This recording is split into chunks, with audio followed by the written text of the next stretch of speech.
Hay fever, also known as allergic rhinitis, is like having a cold that just won't quit. But instead of a virus, it's just your body overreacting to harmless stuff like pollen or dust mites. Even pet fur can set it off. Think of it like this. Your immune system is overreacting and mistakes these tiny things for dangerous invaders, which, in turn, triggers a whole reaction, making your nose run, eyes itch, and head feel stuffy, messing up your day-to-day life. But the good news is that you can breathe easy and ditch the symptoms by figuring out what sets you off and trying some treatments. There are even treatments that can help your body stop overreacting in the first place. Causes. Your body acts like an overprotective security guard. When it mistakes something harmless, like pollen or dust mites, for a dangerous intruder, that's when hay fever kicks in, causing your immune system to freak out and release chemicals like histamine to fight it off. This throws everything into chaos, making your nose run, eyes itch, and all that sneezing. The causes can vary from tree pollen, grass pollen, and ragweed pollen to microscopic dust mites in your bedding, carpets, and furniture. Tiny bits of dead skin cells, dander, from pets can also be a hay fever nightmare. And that's not all. Even mold spores lurking indoors and outdoors can be an allergen trigger. The actual cause can track down with allergy testing, and once you know the cause, you can form a plan to avoid it. And if avoiding it seems impossible, there are treatments like allergy shots. With a little time and these treatment options, you can breathe easy and enjoy life without the constant sniffles and itchy eyes. Symptoms. The symptoms of hay fever are pretty irritating. A constantly runny or stuffy nose, itchy eyes, and uncontrollable sneezing. Hay fever can even make you cough, leave you with a sore throat, and give you dark circles under your eyes from all that congestion and trouble sleeping. Sounds exhausting. Unlike a cold that clears up in a week, hay fever symptoms usually disappear once the trigger is gone. And there are ways to tell the difference between a cold and hay fever. Itchy eyes are a big clue for allergies, and colds often come with a fever and muscle aches, which hay fever doesn't. Hay fever might also have a clear trigger, like a specific season or being around pets, while colds can strike any time.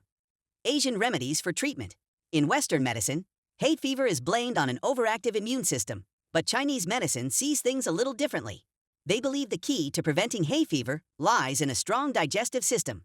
When your digestion is sluggish from poor diet, stress, or lack of sleep, it can't produce enough defensive energy.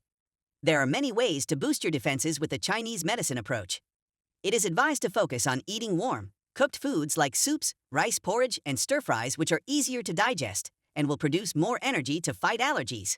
Dairy, sugary treats, and cold foods should be avoided, as they can all increase mucus production and make congestion worse. Drinking warm drinks can also help. Sipping on hot water or herbal tea throughout the day, even squeezing some lemon in warm water before a meal, can aid digestion and boost energy production. Since hay fever symptoms are often described as cold and damp, Chinese medicine suggests incorporating warming foods like walnuts and brown rice into your diet. To bring relief to itchy eyes and sneezing, a simple cup of chrysanthemum flower tea can bring relief. It is also advised to work out at least 20 minutes daily or try Tai Chi for a gentle yet effective workout. The ancient technique of acupuncture can also help relieve hay fever symptoms. Pressing specific points on your hand, face, and neck can help release trapped energy and ease congestion. Acupuncture builds up over time, so you'll experience fewer and less intense symptoms the more treatments you get. Chinese herbs also target specific symptoms, like draining mucus or boosting your immune system. Saline nasal sprays and eye drops can help wash away pollen and other allergens that have snuck into your system.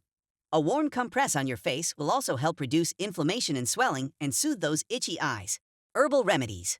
There are some amazing herbal remedies to fight off hay fever symptoms. For example, stinging nettle. Nettle leaves are packed with antioxidants and can reduce inflammation.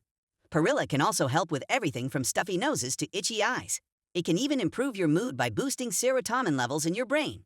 Another herb to consider is sea buckthorn, which can improve your overall health and specifically target allergy and breathing problems. Butterbur is also an interesting herb because recent studies show it can be just as effective as certain prescription allergy medications. A kitchen staple, ginger also has natural antihistamine properties and can also boost your immune system. Yarrow has antimicrobial and anti-inflammatory properties as well. Now let's talk about preventative measures against hay fever in Asian countries. Japan. Combating hay fever in Japan is all about keeping pollen at bay.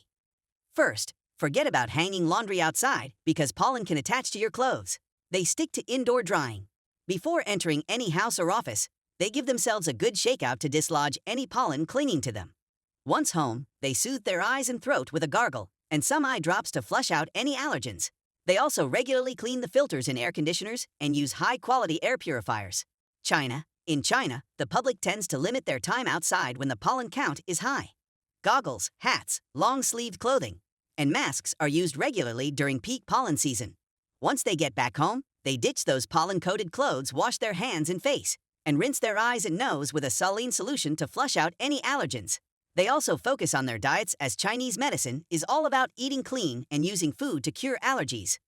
When the pollen count is high, windows are shut tight and air purifiers are cranked up. To keep dust mites at bay, regularly cleaning air conditioner filters, controlling humidity and temperature in your home, washing bedding frequently, and vacuuming regularly, using mite-proof covers for your mattress and pillows are also a must. Pet owners also give frequent baths and brush their pet's fur to reduce allergens in their homes. Pakistan. The Pakistani population regularly uses wraparound sunglasses to block pollen from getting into their eyes and causing irritation. After spending time outside, they hop in the shower and change clothes.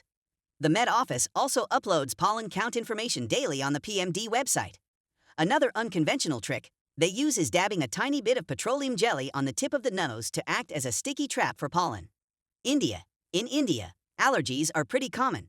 To combat this, they stay indoors when the pollen count is high, skip hanging laundry outside, invest in air conditioning, and use a special allergy filter in their home's ventilation system. When going outside, they wear a mask and wraparound sunglasses, and dab some petroleum jelly around their nose. South Korea. Springtime in South Korea is beautiful, but for allergy sufferers, not so much. South Koreans use apps like Air Matters or Mees that tell them the air quality index, AQI, in real time. They also regularly use FFP2 masks for their tight fit and high filtering power, as recommended by allergenologists. Spring cleaning is also a norm, such as opening the windows, cleaning and replacing the filters in air conditioners and purifiers, and using damp cloths to clean surfaces. There are special ENT clinics as well that can help manage symptoms. These ENT visits are quite affordable and typically covered by Korean National Health Insurance, NHIS, along with most medications. No matter where you live in the world, there are ways to manage hay fever. We hope that this video proves to be a helpful guide for you, and with a little planning and effort, you can ditch the hay fever and get back to living life to the fullest. Let us know which disease you'd like us to inform you about next.